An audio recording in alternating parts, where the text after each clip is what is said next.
Alles klar, Sportsfreunde. Es geht weiter mit dem Spenger Cup in Davos. Am 27. Dezember spielen die Ice Tigers aus Nürnberg gegen das Team Kanada. Und ich würde sagen, wir legen direkt mal los, wa? Spielstart natürlich. Spiel auf Seiten der Ice Tigers aus Nürnberg. Ja. Mal ganz kurz gucken. Ist es die Heimmannschaft? Bin ich jetzt nicht ganz sicher. Es ist die Heimmannschaft, alles klar. Das heißt Heimtrikot. Eine Gnade mit dem Gasttrikot. Soweit so cool. Ich bin gespannt, was die Ice Tigers da zu bieten haben. Momentan sieht es ja angeblich in der DEL, also in der deutschen Meisterschaftsliga, in der deutschen höchsten Liga einfach, nicht so gut für die Ice Tigers aus, liegen relativ weit hinten, aber ähnlich wie der HC Davos. Insofern sind wir Mitleidende, im Herzen hier in der Arena, in der Weiland Arena, wieder mit Olivier Roy beim Team Kanada im Tor.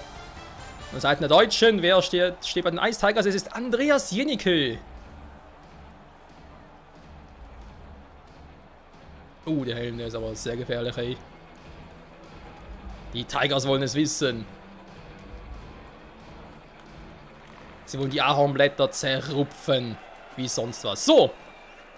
Das Spiel geht los. Die Ice Tigers in der Sturmformation. Was werden sie kreieren?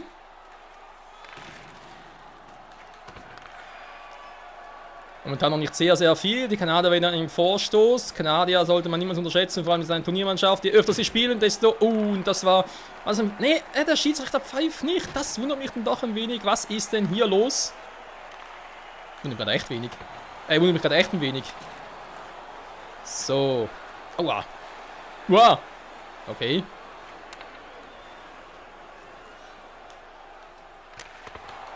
Nein! Ja! Einen dritten Nachstochern. Endlich. Die Verteidigung der Kanadier hat einfach nur verpennt. Die Nürnberger Ice Tigers gehen verdient mit 1:0 in Führung, denn sie wissen, wo sie zubeißen müssen. Jason Bass mit der Nummer 16, der Captain, hat das Nachstochern gewonnen. Und das zweimal hintereinander. Krass. Sponsort bei Schenkerstoren. Okay. Nee, lass wieder. Ich muss zugeben, so kommentatormäßig am zu kommentieren macht irgendwie schon Spaß. Und nicht die ganze Zeit, irgendwann käme mir irgendwie blöd vor in der Birne. Wobei ich mache Let's Plays, also insofern. Hui! Oh.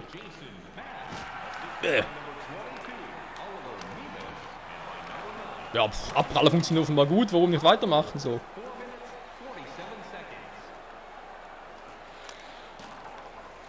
Ja, da wird am nichts, Kumpel, den habe ich. Au! Das war ein Foul, habe ich klar gesehen. Was wird denn das jetzt? Team Kanada, was wird das?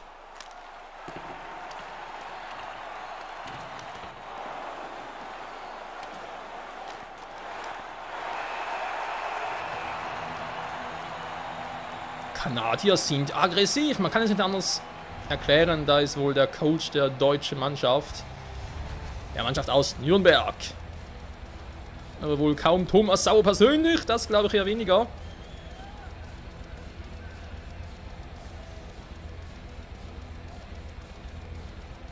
Ist eigentlich Thomas Sauer nicht irgendwie ein Markenname einer, wie soll ich sagen, Edelstein oder so Kette, beziehungsweise Juwelen, Diamanten, Uhrenschmuck. Entschuldigung, war gerade verwirrt. Okay.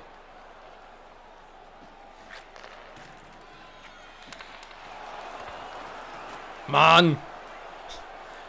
War nicht leicht verwirrt, war leicht genervt. So. Antippen drehen. Hui! Uah!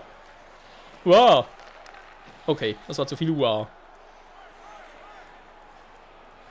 Und sag mal, gib mal den Pöck ab, die anderen wollen auch mitspielen. Sacre bleu. Na klar, keiner deckt ihn. Jetzt schon. Und der schönen Schuss abgeblockt. Ja, was willst du jetzt hier? Was war das denn? Antäuschen kann er, den Pöck verlieren kann er auch. Super. Dankeschön.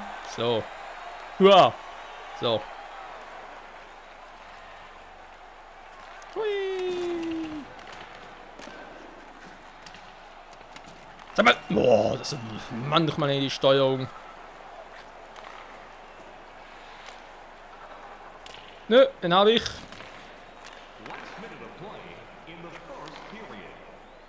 Oh, nicht mehr so viel Zeit.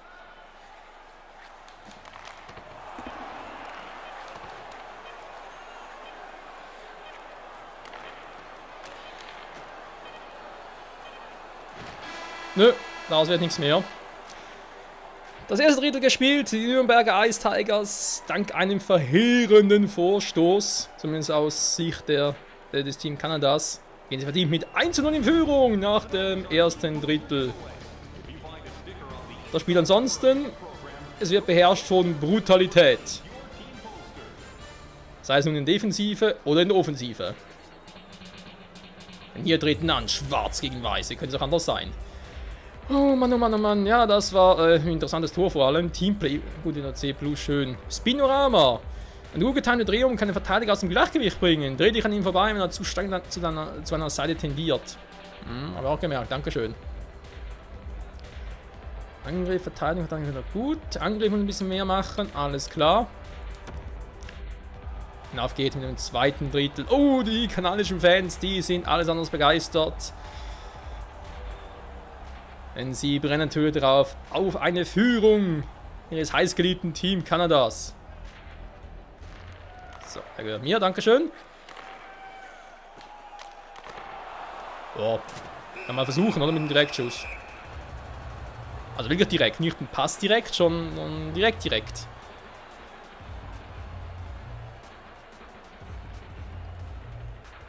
Ein Bude vom gegnerischen Torhüter. Da!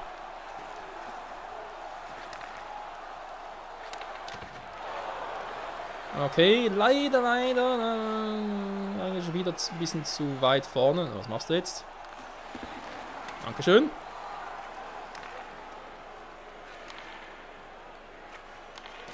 Ja, super.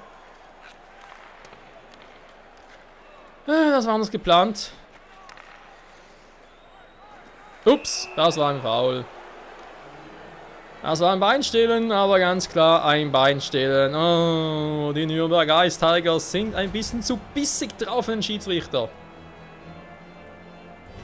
Sag mal, das war doch nur also ein kurzes Streifen, mehr war das nicht.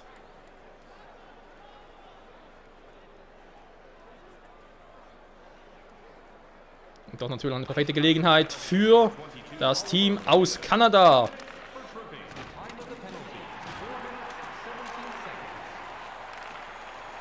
So, was machen wir? Boah. Ja, ich meine, wenn du schießen willst, dann kommt natürlich der gegnerische Stock dazwischen.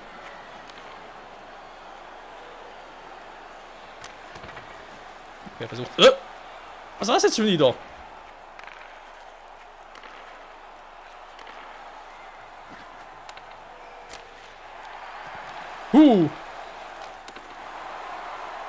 Ja, behält's mal. Oh, Junge. Ja, die Kanadier wollen es wissen, ne? Die wollen es echt wissen. Sie drücken auf den Ausgleich. Die gestrige Niederlage gegen das Team aus Davos, gegen den HC Davos, hat sie wohl ziemlich irritiert, frustriert, was auch immer. Und zumindest die Ice Tigers aus Nürnberg wollen sie kalt erwischen und nach Hause schicken. Frühzeitig. Ne, so frühzeitig geht das hier gar nicht. Beim Spengler Cup in Davos. Achso, war gar nicht mehr Unterzahl, scheiße. Das war mein Fehler. Ups. Das wird an der Befreiungsschlag natürlich nur in Unterzahl, wenn du ja, ein normales Spielverhältnis ist. Dann gilt so etwas als Icing aus dem eigenen Drittel raus ins gegnerische Drittel. Eigentlich können wir noch Hälfte sagen. Hier ist eigentlich das Drittel, oder? Aufteilen? Ja, sagen wir die eine Hälfte von mir aus. Ups. Naja, war auch zu spät. Sag mal. Jetzt sind wir aufmüpfig hier, wa? Dankeschön. Boah. Da haben wir schon wieder einer blockiert. Alter, ständig sehen diese Kanadier im Weg. Was haben die eigentlich für ein Problem, ey? Die lieben den Pöck so sehr, sie wollen ihn gar nicht hergeben.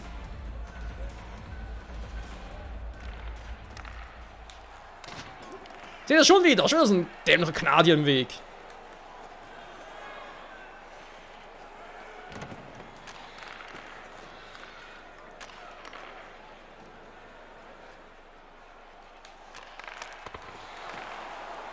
Na, auf den Abpraller gehofft.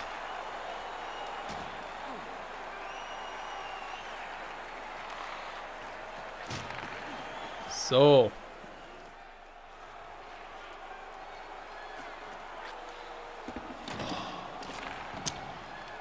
Da wird die eigentlich die Ideallinie als ideal angezeigt. Was passiert, geht trotzdem nicht rein. Scheiße aber auch.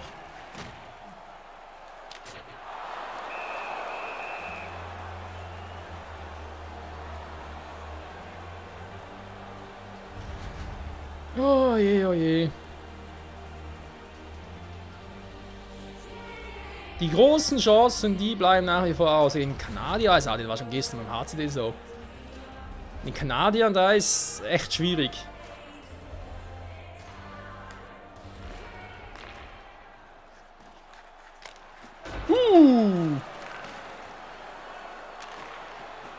Okay, das war der falsche Spiel, wollte eigentlich unten zielen. Scheiße!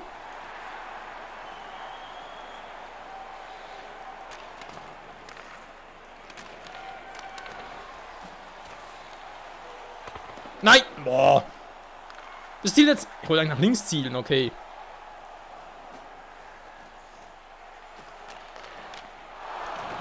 Das war ein Direktschuss und er zögert wieder. Was soll denn die Scheiße? Okay, der war leider richtig. Nein!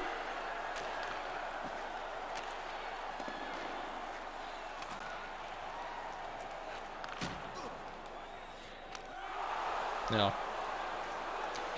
Das war sauber ausgespielt. Da hatten die Ice Tigers leider keine Chance. Scheiße. Also so aber nicht geplant. Mann, ey. Ja gut, ich meine, es bleibt spannend. Ja, aber doch nicht so. Und ja. Nee, es war schön rausgespielt. Ja, natürlich erwarten sollen. 2 gegen 1 Situation, keine Chance. Und so wird natürlich auch ein Torhüter exzellent ausgespielt.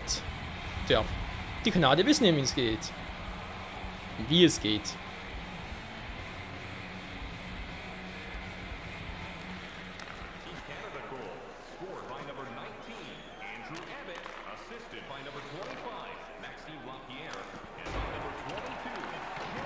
Und so schon knapp. Fast schon. Als Mann!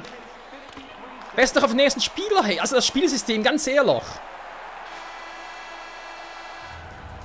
Boah, ich drücke R2, was macht der? Wechselt auf einen anderen Spieler, der irgendwo nirgendwo ist. Leck mir doch am Arsch. Ja, manchmal Steuerung muss man sich schon fragen, ist ein bisschen gewöhnungsbedürftig. Weil meistens ist es schon geil, hä? Ist schon cool, was sie alles gemacht haben und so, und auch was man alles noch machen könnte, aber eben in so Situationen mache ich mir schon manchmal, warum so präzise? Warum so präzise? Ja, so, jetzt sieht es noch nicht mehr so gut aus hier, wa? Enges Spiel. Ich spiele klug und konzentriere dich auf das nächste Tor. Ja, danke schön für den super Hinweis. Dass man noch ein Tor schießen könnte, auf die Idee wäre nie gekommen. Güte Gott.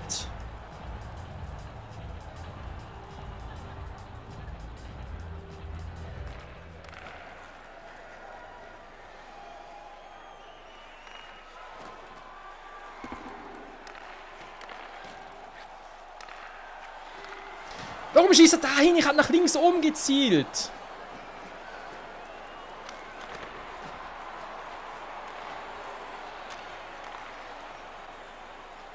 Mann, Mann, Mann, Mann, Mann.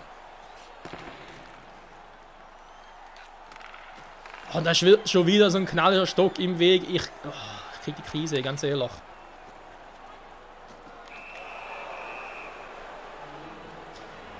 Manchmal glaube ich echt, dass meine Spiele einfach zu langsam sind. Kann das sein? Er kommt teilweise echt nicht hinterher. Aber sind natürlich so eine Scheiße. Ja, hier wieder 2 auf einem Haufen. Ja, super. Und ich kann mit R2 hin und her schalten zwischen Verteidigern. Und dann ist schon eine bestimmte Richtung unterwegs. Ich stand auf R2 und dann rennt er erstmal da weiter, bevor er eigentlich auf meine Richtung geht.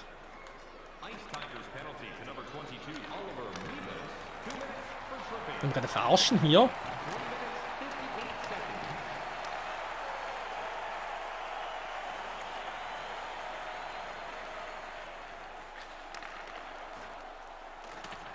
Ja, dann kommt's nicht mehr. Oh.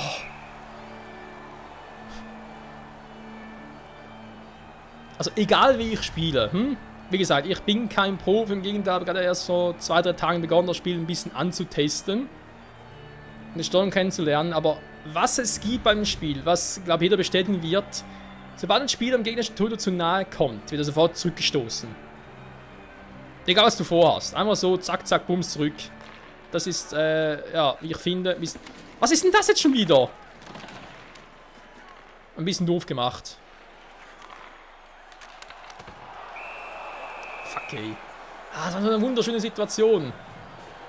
Sie war echt wunderschön, aber trotzdem war natürlich in der falschen Ecke drin. Was sollen da machen?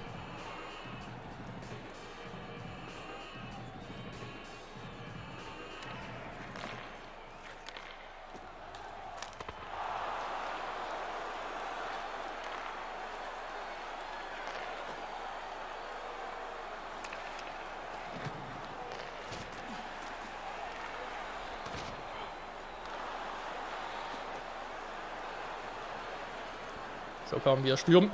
Was war das denn? Ich habe nichts gemacht, ich habe nichts gedrückt, nur weil da plötzlich 3 Spieler auf einem Haufen waren. Ich kann doch nichts dafür, wenn ich im Sturm bin. Wenn die anderen Spieler plötzlich das Gefühl haben, sie müssen irgendwie auch noch ihren Quatsch da machen. Meine Güte.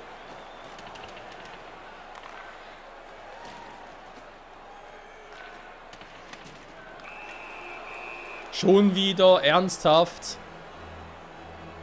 Also jetzt verstehe ich es echt nicht. Ist doch nicht zu spät.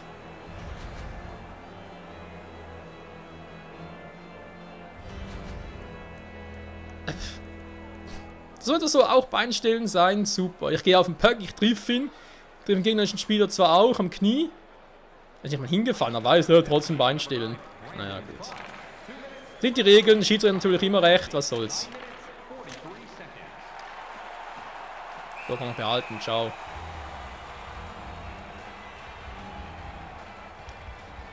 Ich würde sagen, Freunde, wir spielen jetzt mal zu AWS ein richtiges Eishockey.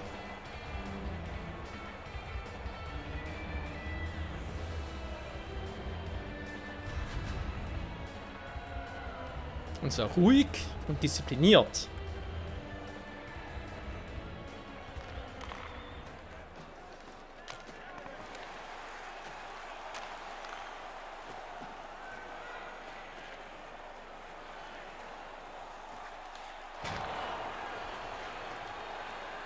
Da will ich schießen, ich laufe in den gegnerischen Spieler rein. Ja, leck mich doch, ey.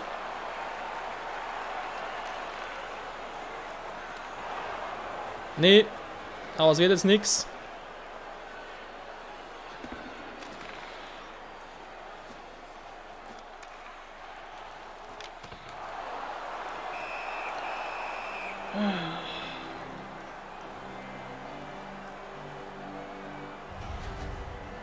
Dringend das 2-1. Sieht ja eher ein Vorteil für die Kanadier aus, ganz ehrlich. Wir müssen natürlich jede Situation ausnutzen. Jede.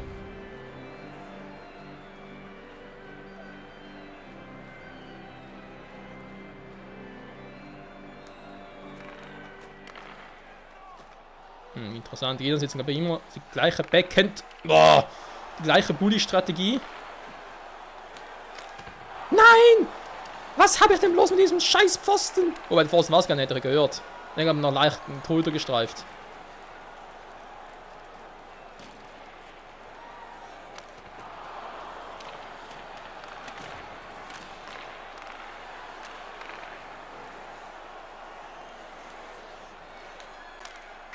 Boah, ich treffe das scheiß Tor nicht mehr!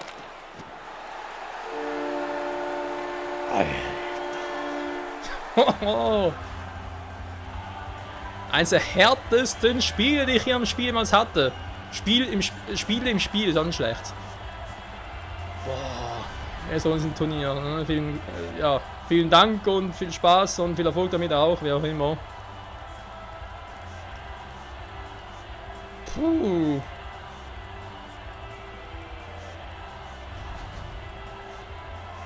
Generell natürlich am Torhüter auf der Stockseite, eher im Vorteil als auf der Fanghandseite. Weil ja, das ist eine Fanghand, mit der fängt er. Dass er dort eher hält, ist logisch. Weil es glaube ich immer je nach Torhüter ein bisschen unterschiedlich. So, Torhüter hatte freie Sicht. Das ist mehr oder weniger. Was machen wir jetzt? Ah, und dann haben wir jetzt wieder ausgeholt, gezielt. Da war der gegnerische Spieler schon wieder.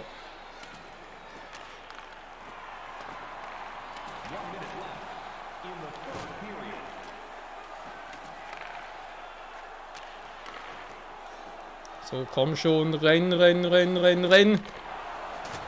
Bäm! Das war nice, ja? Aber immerhin ein Schuss auf den gegnerischen Torhüter, auch wenn er ihn hält, heißt Bulli vor seinem Tor. Und das vor allem für uns in dieser Situation, wenn wir noch einen Führungstreffer haben und natürlich diese Führung nach Hause bringen wollen. Sehr, sehr wichtig.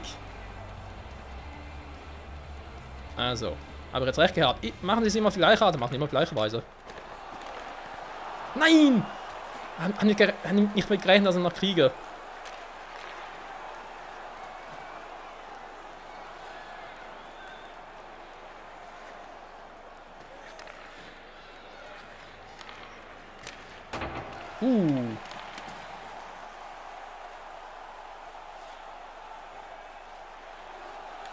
Achso.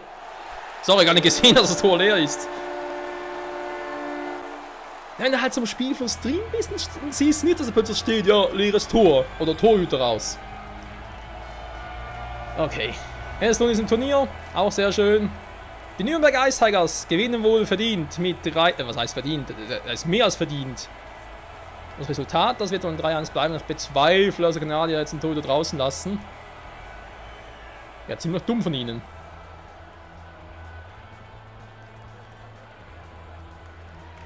So, und ist er draußen? Er ist wieder drin.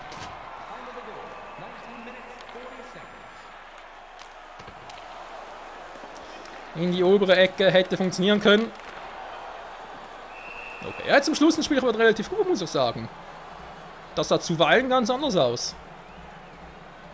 Aber so gefällt es mir. So kann es weitergehen. Nochmal ein letztes Bulli, so wie es aussieht, für 5 Sekunden. Das wird das letzte Bulli sein. Wir müssen nach Hause. Ne, da hatten wir Pech. Wir müssen den Stock behalten, Zeit auslaufen lassen. Und die Nürnberg Ice Tigers, auch sie gewinnen ihr Auftaktspiel an diesem Spengler Cup. Am zweiten Tag ihr erstes Spiel. Und sie freuen sich wie die hungrigen Tiger, die es nun einmal sind. Sie haben die Armblätter zerrissen wie sonst was. Tja, für das Team Kanada sieht es natürlich sehr, sehr scheiße aus. Denn sie haben beide Spiele verloren. Beide Gruppenspiele liegen somit auf dem 3. Platz in ihrer Gruppe, auf dem letzten Platz. Haben dafür aber nun einen Tag Pause, bevor es für sie ins sogenannte Vor-Viertelfinale geht, beziehungsweise Vor-Halbfinale natürlich. Muss sich dann mit dem Zweitplatzierten der anderen Gruppe um einen Halbfinalplatz streiten müssen. Jo, würde man sagen, Freunde, das war's wieder für heute hier beim Spengler Cup in Davos. Angriff -B, wir haben das Ziel erreicht, perfekte Verteidigung auch, Teamplay, ja, das schafft irgendwie nie. Man muss einfach mehr Prozente haben, war. Ziel 70%. Teamplay kommt auf mehr Pässe. Das sind ein paar gute Schlagschüsse. Ja, vielen Dank, Coach. Ich muss zugeben, ich bin auch sehr, sehr zufrieden mit der Leistung. Spiel beenden, das Spiel beendet. Jo. Was soll man sonst machen, Alter? Das Spiel ist vorbei, willst du es wirklich beenden? Ja.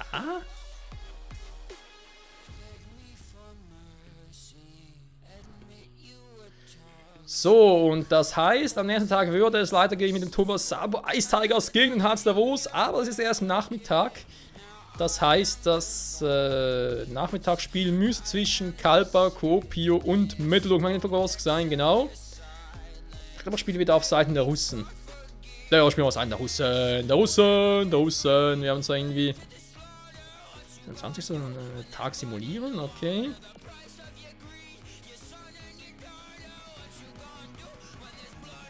Da oben. Na, schau es mal schnell offscreen an. In diesem Sinne, Leute, danke fürs Zusehen und bis zum nächsten Mal wieder hier beim Schweinger Cup in Davos zwischen den Russen und den Finnen. Ciao, ciao.